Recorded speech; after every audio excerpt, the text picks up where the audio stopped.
I had a sour taste in my mouth earlier this morning. I was saying, you know what, I don't want to go out there and make another video about Nikita Zadorov. We just talked about that yesterday. I get it, there were some new comments made today. Dalibor, Friedman, both going out there and talking about how Zadorov and the Canucks will try one more time, and how this is the final countdown as to whether or not he will stay or if he will go. But as much as I hate going out there making videos about the same thing 2 days in a row, we've got Patrick Johnston on the Province going out there and breaking the cycle. This is the #1 article on the Province right now, and it's titled this: Brock Boeser would love Jake Guentzel as a teammate. Boeser and Guentzel share the same agent, and you can bet that Boeser is urging Guentzel to sign in Vancouver.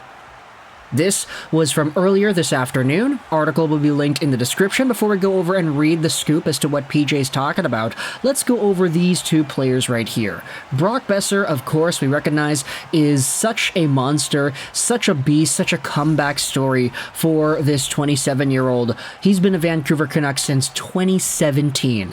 It's been so long for Brock Boeser, and he just finally bested out his rookie season of 29 goals with 40 goals in this most recent season of play. 73 points, 81 games played, 12 points in 12 games in the playoffs. Brock was a monster, and in ways that we never thought he'd be able to be. Not only was he a goal scorer, but he was versatile, he was all around. He wasn't just the pure snipe it on the rush kind of guy like he was in his rookie year, but he was putting pucks in on one-timers, he was putting pucks in on rebounds, he was a part of the cleanup crew in front, he was the garbage man, taking all the scraps and loose pucks and putting them in. He was such a well-positioned freak that a lot of people would say that Boeser and his comeback story is one for the ages in Vancouver Canucks lore. Everybody knows it. The guy wanted out a year ago. The team was trying to trade him a year ago. But they stuck the course, things changed, and Boeser was now the #1 Canucks goal scorer in 23-24. Awesome. Then you go over to Jake Guentzel, and you talk about him and his situation. It's been picking up the past few days, honestly. Like, you go over onto Sportsnet, everybody's talking about the Guentzel to Canucks conversation. Sportsnet 650, that is, not Sportsnet, like, specific. Guentzel has been a hot topic on the radio, and for good reason. 29 years old, he's still as good as he has always been. He was such a beast with the Carolina Hurricanes point production-wise, 25 points in 17 games played, alongside of the point-per-game seasons that he had put up with the Pittsburgh Penguins the past few years too. Guentzel would be an immediate upgrade to any of the other wingers that the Canucks have, especially if you try to play him alongside of Elias Pettersson. Not to mention the fact that Alvin and Rutherford have been connected to so many Penguins in the past few years. Guentzel seems like a fit that many people would assume happens. Now let's go over to the article that PJ goes out there and writes and discuss where exactly the two could link. Brock Boeser and Guentzel have the same agent. A random observer might wonder if there's reason to think that Boeser is doing what he can to urge Guentzel to consider joining the Vancouver Canucks, now that Guentzel appears set to hit unrestricted free agency. You can bet that he suggested to his agent more than once that Guentzel would be a great fit with the Canucks, obviously on the ice, but off the ice too. Boeser, after all, has come to love his adopted hometown. You know, he'll sing Vancouver praises to anyone who will listen, but especially to high-profile potential teammates. So that's one direct line. The other line you can draw, of course, is to Canucks management, who know Guentzel so well from their days with the Penguins. Now, the rest of the article goes over some weird throwback where PJ talks about how the Canucks could have had Jake Guentzel back in 2016. That was something that I didn't even realize was a thing, but that was 8 years ago now, and it's not really current information. It goes out there and talks about the history of Guentzel and how the Canucks and Jim Benning almost made a trade for him. So if you want to read that, the article is linked in the description. It's actually like half of the entire length of the article. It's a really big part of this piece. But if you go over to the end here, PJ writes, there's little doubt that Guentzel is on Vancouver's radar. They made inquiries about Guentzel when the veteran winger was on the trade block going into the trade deadline this season. There's chatter now that the Canucks might even look to flip a mid-round pick in the coming weeks to get direct negotiating rights with the player before the market opening of July 1st. And you know, when the market opens on July 1st, if Guentzel hasn't been flipped anywhere, you know the Canucks will come calling. And maybe then, finally, Guentzel will be a Canuck.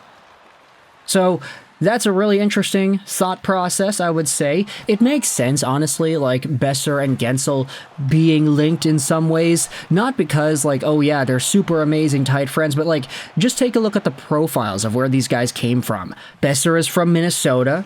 Guentzel is from Nebraska. They both played in the U.S. high school leagues as their junior teams, and eventually made their ways to the USHL.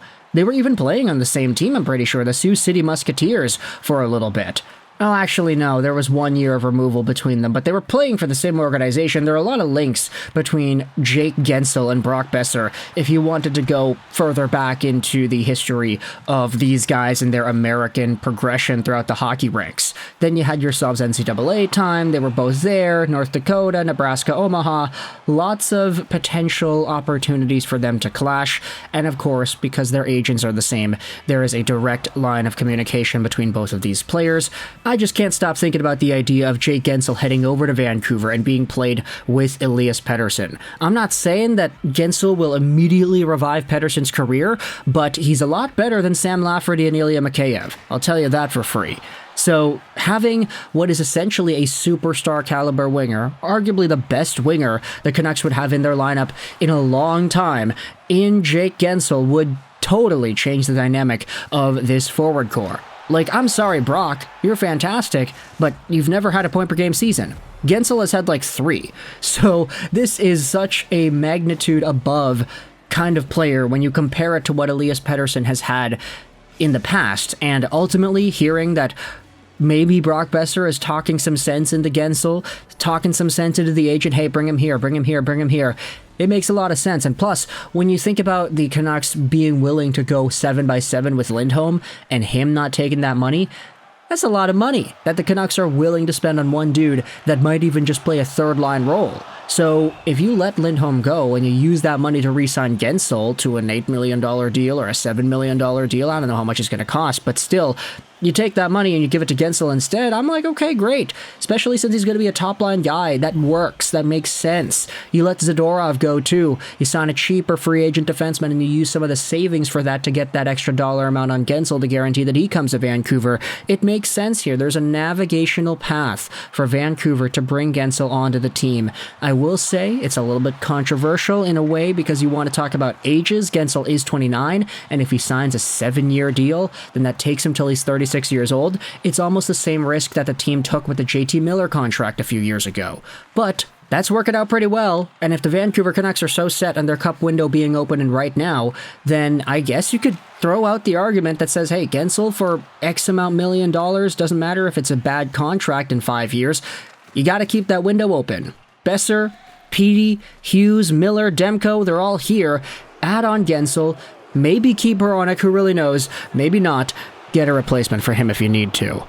And then try to contend. Make that 3rd round. Make that 4th round. Win the Stanley Cup. Who really knows? There are a lot of options here for Patrick Allvin and the Vancouver Canucks, but I want you to let me know your thoughts in the comment section below about this Jake Guentzel idea. How Brock Boeser may be prying, he may be trying to get his buddy, not even really buddy, but just agent, client, mate, let's just say peer. That's a better word, right?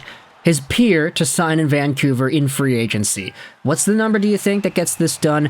And do you think this would be a good fit? Would you want to see Guentzel in the blue, white, and green? Thoughts in the comment section below. I hope you enjoyed this video. And bye.